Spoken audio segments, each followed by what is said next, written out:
అశ్వని నక్షత్రము ధనుర్లగ్న పుష్కరం నాడు ప్రపంచంలోకెల్లా అతి పెద్ద ధార్మిక క్షేత్రమైన మన తిరుపతిలో దేశంలోని మన క్షత్రులందరూ కలిసి ఒక క్షత్రియ భవనము, ఒక టెంపుల్ మరియు ఒక ఫంక్షన్ హాల్ను నిర్మించదని చెప్పి మీ అందరి కోఆపరేషన్తో ఇక్కడ నిర్మించాలని అనుకున్నాము.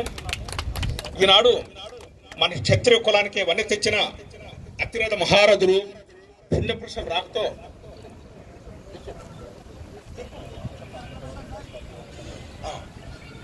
ఐ వెల్కమ్ శ్రీ శ్రీనివాసరాజు గారు.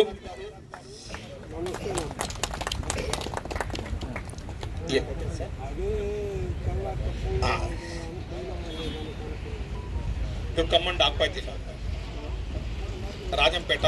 హలో, గౌరవనీయులు శ్రీనివాసరాజు గారు రాజంపేట నుంచి. Please come on to the dais sir. ఒక్కసారి గట్టిగా చప్పట్లతో థ్యాంక్ యూ సో మచ్.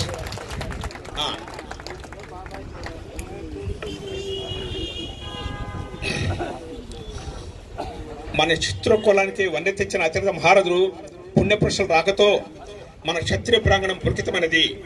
మీ అందరికీ మా ఈసీ తరఫున స్వాగతము, సుస్వాగతము మరియు హృదయపూర్వక వందనములు. తిరుపతిలో రెడ్డి భవనం ఉంది, ఆర్యవైశ్య భవనం ఉంది, పద్మశాలి భవనం ఉంది, కమ్మ భవనం ఉన్నది. అన్ని కులముల వారికి భవనాలు ఉన్నాయి. కానీ మన క్షత్రియ వీరులకు లేదు. మనం వెనకబడి ఉన్నాము.